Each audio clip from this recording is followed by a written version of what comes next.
Okay, finals film study, episode number 1. This is going to be from the Madrid final, the women's final, with 2 Royals playing in the final. We got Iga Swiatek, the princess that was promised, and Aryna Sabalenka, the warrior princess. Now, I want to talk about, in this episode, I want to talk about hitting more winners and making fewer errors while you're doing it. So,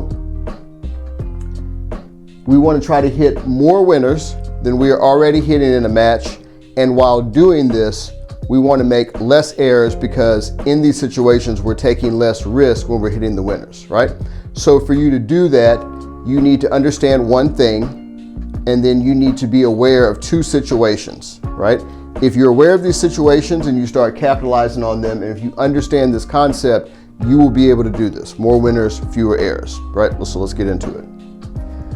The thing you need to realize is that most winners occur because the other person just simply doesn't have enough time to react to the ball. Super obvious, right? Okay, how does that affect us in the match though? There are 2 situations to where this occurs more often than others, and we're going to try to be aware and recognize these situations and then capitalize on them every single time that we see them, right? So to understand it, here's what we need to know. These blue lines are called boundaries, right? This line is the boundary that's separating the front of the court from the back of the court. These blue lines are the boundary that are separating the middle of the court from the outside of the court, okay? So the situations are simple. If you can get inside the court, you take time away from the opponent and you're able to hit more winners because they won't have as much time to react. And if you can get the opponent outside of the court to the boundary or on the boundary and get them to hit the ball inside of your body, you can attack the open space. You'll hit more winners that way. Now, let's go over this. Okay, this is us. This is the enemy. When a rally's going on, we're looking for balls that are going to land in front of this line. This is pretty much the 60-foot line, right? That's separating the front of the court from the back of the court. When we see this situation where the ball is landing inside of this line, right, and it doesn't have as much pace as it should have on it, what we want to do is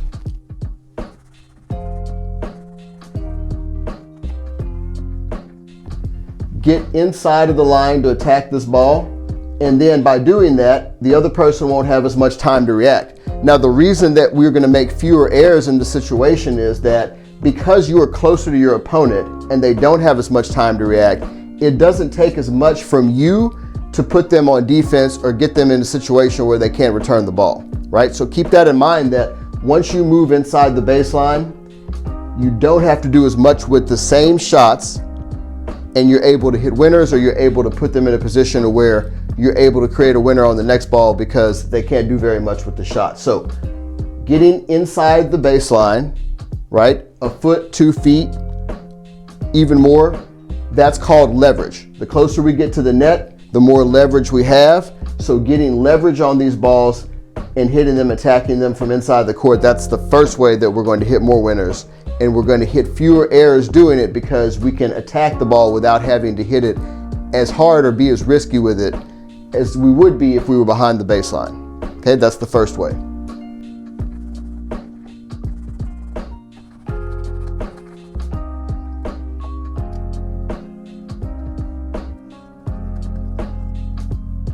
All right, second way is if you hit any ball that moves the enemy to the boundary or the outside of the boundary, what you're going to look for is them hitting a ball that's on the inside of your body, meaning that the ball that they hit back to you does not, okay, it does not cross your body, okay? It stays on the inside of your body. Why is that important? It's important for 2 reasons. Number 1, you're able to hit the ball in this direction, right? So when you change direction and hit it on the other side of the court, not only are you able to hit it to the other side of the court, but the ball is moving away from your opponent when you're doing it, right? So they're out of position, you're hitting the ball away from them, and it's moving away from them. That's the trifecta. That's 3 things working against them, and it's going to create more winners. Now, why is it that in this situation you're able to hit more winners without hitting as many errors, it's because we're assuming that if you can execute this, that you're a pretty good tennis player. Good tennis players don't often overhit the ball hitting it too early, right? Everybody's late, right? The pace, a lot of things force you to be late. It's difficult to be too early and hit all the way into the alley when you're hitting into open space on this inside ball like this. So the thing is that you could be much more aggressive in hitting and not worrying about having to hit into the alley. That's how you hit. That's the reason why you're going to hit fewer errors in the situation. So getting the enemy to the boundary, then hitting the inside ball, you recognizing that anytime they are on the boundary, that they could hit an inside ball and allow you to attack it, and then you being aggressive hitting it the other way because you can hit it out in front of you without worrying about hitting into the alley. That is the second way that we're going to try to create more winners, by hitting fewer errors. Now, let's look at what that looks like in a couple points from this Madrid final. Okay, I want to talk about creating leverage, getting inside the court, and attacking the ball first. And before we do, I want to show you that the staple of a great offensive player is someone that can identify that a ball is going to be weak or attackable, create leverage, get up inside the court, take time from the opponent, and attack the ball. This is a perfect example of what that looks like and what someone that's really offensive minded behaves like in a rally.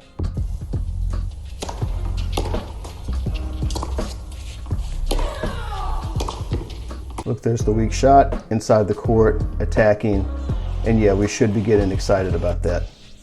Now, let's run that back and relook at that. At this point in the rally, okay, when Zabalenka hits this shot, we know that this shot is going to be weak and attackable. She's just sticking her racket out. That ball is going to land probably somewhere short in the court. I want you to look at Iga here, recognize that, and how quickly she gets from this position behind the baseline inside the court with her feet set so that she can attack the ball. And when she hits this angle, it's not just an angle that will move Zabalenka out the court, it's an angle that will end up being a winner because of her court positioning. Boom, look at that, quickly getting up there, getting the feet set. And now that I've recognized that and gotten up there quick to attack it, this angle becomes routine and I'm able to win the point easily. Okay, let's look at a couple of different examples and some different things that we have to take note of as we're working on getting better at playing with leverage and stepping up and attacking balls that are inside the court. So when we look at this rally, the thing I want you to see as the rally's going on is, as soon as Iga hits a ball and she recognizes that Zabalenka is not going to get that much on the ball, she's able to step up and attack. If we go back and look at this, you should have, and if you play tennis for long enough, you will start to notice cues that let you know that the other person is about to hit a ball where they're going to have to slow their racket head speed down. Once they slow their racket head speed down, the ball is going to be there for you to be able to step up and play earlier inside the court. So as we see Zabalenka here, she's not going to be able to step into this ball and rotate her hips, so we know that that ball is going to be a little bit shorter in the court. Iga sees that, gets set. Now notice that she only gets 1 foot inside the baseline. Okay, but any leverage that we can create is good leverage, because once you start stepping on the baseline, inside the baseline, you start to take time away from the opponent. They have less time to react, and because they have less time to react and everything is happening faster, these otherwise normal shots like this become clean winners. And if we look back at this again, like, there's nothing special about this ball. This is a ball that's repeatable. You get fed this ball every day. You just get your feet set and allow the positioning that you are in the court to do all the work for you, then you're able to put this ball away. So that routine change of direction becomes a clean winner because of where you're standing in the court. Okay, let's look at another one here. Beating the reigning number 1 both times. Right, great deep backhand by Zabalenka. Weak ball, short ball, step up and attack it. Easy winner there. Now, if we go back at this, same thing as the last time. Once this rally starts and Zabalenka drills this backhand deep into the court, you're able to see that when Iga's in this position, behind the baseline, reaching for the ball, not able to rotate in the ball, you understand that yes, that ball is going to be weak. You see that Zabalenka is looking at that. She sees the position that Iga's in. She knows she's going to have an opportunity to attack. What I want you to see this time is both feet are inside the baseline when she hits this ball. The thing that you have to understand is that when you know you're going to get this situation, or when you're looking for this situation, you want to create as much leverage as you can. The more leverage that you create, the more opportunity that you're going to have to put the ball away, because they're going to have even less time to react. And if you look at this ball that Zabalenka hits a winner on, there's nothing spectacular about this ball or where it lands. This is a really highly repeatable shot, but because of where she is when she hits the ball, Iga doesn't even have time to react to it, and that ultimately ends up becoming a clean winner. All right, looking at this point, another important element of being able to create leverage and attack is being able to be comfortable stepping up and hitting the ball on the rise. When we look at this ball, Zabalenka steps up and takes this ball on the rise, puts it away, and if we look at this again, we get a ball that, if we look at Iga here, we know that this ball is not going to be hit very cleanly. So Zabalenka understands that, yes, I'm going to have an opportunity to step up and attack here. Once she does, I want you to look at this ball, how she's able to get both feet inside the court, get set here. And as she gets her feet set, I want you to look at this ball as we're in the back. This ball is still rising as she hits it, but she's comfortable hitting that ball on the rise, stepping up and taking it early. And because she's able to do that, I want you to look at Iga in this point. She forces Iga to guess, because Iga realizes that she stepped up on that ball and that she's out of time. I want you to look at this here. Iga just ends up trying to guess back the other direction, not even playing that ball, because she understands I don't have a lot of time. And again, this is a ball that's just a routine ball. A little bit closer to the line, but still a ball that's repeatable, and you get fed these type of balls every day. You can put them away. So being comfortable stepping up inside the court and hitting the ball as it's rising, as opposed to waiting on it and letting it fall to you, is another important piece of being comfortable getting leverage and attacking balls. Okay, last point looking at leverage here, and then one more thing to remember is that where your opponent is standing matters. Look at where Zabalenka is standing to start this rally, and this ends up being another clean winner. I want to go back and look at this one real quick and just talk about the fact that when your opponent is deeper in the court, in this area back here, what we call this negative space, which she's standing probably a little bit further back than it even looks like here in the video. From that position, they've got to create a lot of racket head speed if they want to be able to keep you from stepping inside the court or keeping your position of leverage, which Iga starts this because of where she lands for a serve. She already starts the point with leverage. You want to be able to keep them from being in those positions. When your opponent is deeper in the court like this, and you see that she's not going to accelerate through this ball, we know that that's going to be a ball that you can attack. And I want you to watch how much space Iga creates as she steps up on this ball. And if you look at it again, she's getting this ball right here and then stepping up, hitting that ball on the rise. Boom. And then even though this ball is hit in the corner where Zabalenka's already standing, she doesn't even really have a chance to react to it again because of how close Iga is up on the 60-foot line here with an opportunity to attack that ball. These are how you create more winners. And the fact that you don't have to overplay the ball because of where you're standing, that's how you're able to hit more winners, creating fewer errors. Okay, now let's talk about changing direction on the inside ball and how we're going to hit winners on there. The key thing I want you to remember here is that once you move a player to the boundary or outside the boundary, there are a whole bunch of reasons why the next shot could ultimately end and you get an inside ball and hitting a winner. I'm going to show you a couple of those here, but the main thing that I want you to think about or remember as you're looking at these things are that the inside ball allows you to hit the ball away from the opponent, and with them being on the boundary, this is an opportunity for you to hit winners. Them being quote unquote out of position is one of the largest opportunities for you to do it, and you doing it into a lot of open space allows you to be aggressive with your swing and not hit as many errors. So let's look at this point. Yeah, and this is just a standard change of direction here, and then boom, that becomes a clean winner. And okay, so let's go back and look at this one. Now, when she changes direction here, this ball is basically hit at the boundary.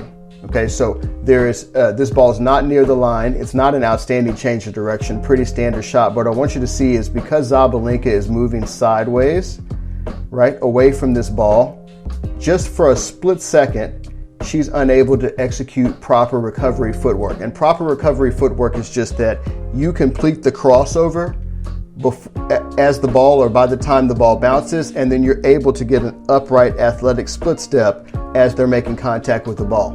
Zabalenka doesn't have a chance to do this because she's moving to the right as she's hitting that ball, and because of that, she's really got no chance to react to this ball. She's way out of position. Iga's able to drive it aggressively into the open court, and then again, there's absolutely no chance for that there. So just letting you see, and I'm going to show you a couple different examples, that all you have to do is identify that they are on the boundary when you hit the ball and that they didn't get the ball across your body, and then you know this opportunity to attack and hit the winner will be there. Okay, let's look at another one here. Now in this one, good deep ball, short ball, put it away. Let's go back and look at that one again. Now what we talked about in the last set of points where we talked about leverage is, I want you to see that Zabalenka starts this point with leverage. The ball's hit deep in the court and she's forced to move backwards into this negative space area. And remember, as we talked about, if they're behind the baseline, right, if they're deep behind the baseline and they're not able to get a lot of racket head speed into the ball, we know this ball is going to be short. Now she's here on the boundary, and even though she's able to start her recovery, the positioning that she's in, just out of position, we know that this ball is weak and that Iga's going to be able to drive the ball away from her. That's the key, is that Zabalenka is basically in position here. But because she's able to hit the ball away from her, she ultimately has no chance at this ball, and she's forced to just watch it go by her. So that's another thing to look for, is if you have them moving sideways to the boundary, if you have them deep, if you hit the ball deep and they're moving backwards when you hit it by the boundary, these are situations where you're going to get that inside ball where you can put it away. Okay, great concept for you here. Love this concept. There are a couple things in here that you need to note, but this is a great example of letting the situation do the work for you and not overhitting, and why we say that you can hit winners by making fewer errors. Here's a great example of this in this point.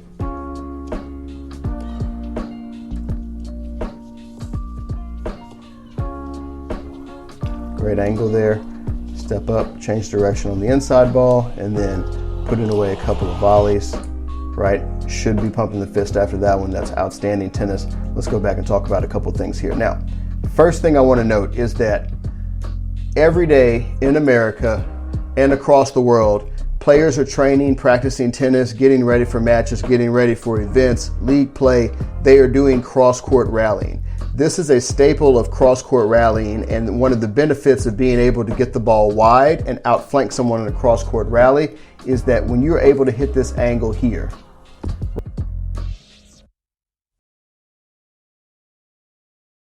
right, and force this person outside the court, obviously outside the boundary, but moving sideways as they hit, the challenge for the opponent becomes their ability to get this ball out in front, which you see that, if you can see the ball here, Iga is not going to be able to get the ball out in front, which means that she won't be able to protect herself from the open court over here by getting the ball across Zabalenka's body. The ball's going to be inside here, and it's going to be easy pickings for Zabalenka. The thing to look at here is that she doesn't have to try to hit a winner, right? She lets the situation work for her. The ball's moving away from Iga, so she's never going to have a real opportunity to pass here. She's just going to have to run and chase this ball, and then we're just closing the net tight, putting away easy volleys. This is textbook offense right here. Creating that situation through an angle, through a wide ball, getting them to move sideways outside the boundary to where you're able to get them going here, and then that inside ball allows you to hit it to the open court and then do whatever you want, whether you want to wait for a weak ball and then attack the other side, or come in and close with volleys like Zabalenka did. This is a great play that every tennis player should have in their playbook. Okay, last point we're going to look at here, and before we do, remember that I said in the beginning that there are all types of situations when a player is on the boundary that they can find themselves in that will get a winner hit on them based on what's going on in the rally. And here's a really good example of that. Iga is already on the boundary as the point starts because this is where she's returning serve from. She hits this ball with a little bit too much pace and then never gives herself a chance to get back in this rally. So when a person's on the boundary, especially when they're a little bit wider outside the boundary, it is their responsibility to hit a ball that allows them to recover, right? So you can do that in one of two ways.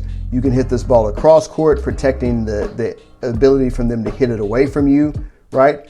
You can go for a winner here, which is something that you probably are going to be able to execute less often, or you could hit this ball with a little bit of shape, right, and allow yourself enough time to get the crossover and recover. But Iga does neither of these things. She hits this ball with pace, probably was going up the line, didn't get it there, but this ultimately becomes an inside ball, and because she doesn't allow herself a chance to get back, she's not even able to execute the crossover as we see here before Sabalenka is able to make contact with the ball, and that's obviously game over. So what we're saying here is that, of course, and this is how you win championships, by being able to attack like this. So what we're saying here is that the player can play themselves out of the ability to recover with the shot that they hit. So what your responsibility is just to move them to the boundary and allow them to play their way out of the point themselves and give you an opportunity to hit a winner. And again, as we said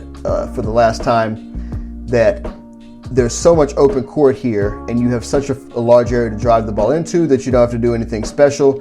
You just put that ball with pace on the other side, and then, as we said, another clean winner. So these are all the different situations you might see when a player's on the boundary. Remember these when you're playing and look for that inside ball so that you can attack. All right, so there you have it. First episode, finals film study. What we learned is that there are two situations that are very likely to result in winners if you recognize those situations and attack the ball. They are anytime that you're able to get inside the baseline and attack the person with leverage, or anytime you're able to get the opponent on the boundary and they hit the ball inside of you, you're able to attack the open space when they don't have time to recover. So use these two tactics, work on this in your everyday practice, add some element of this to what you're doing, and then once you start recognizing this more often in the matches, your winners should go up without seeing your errors also go up as well.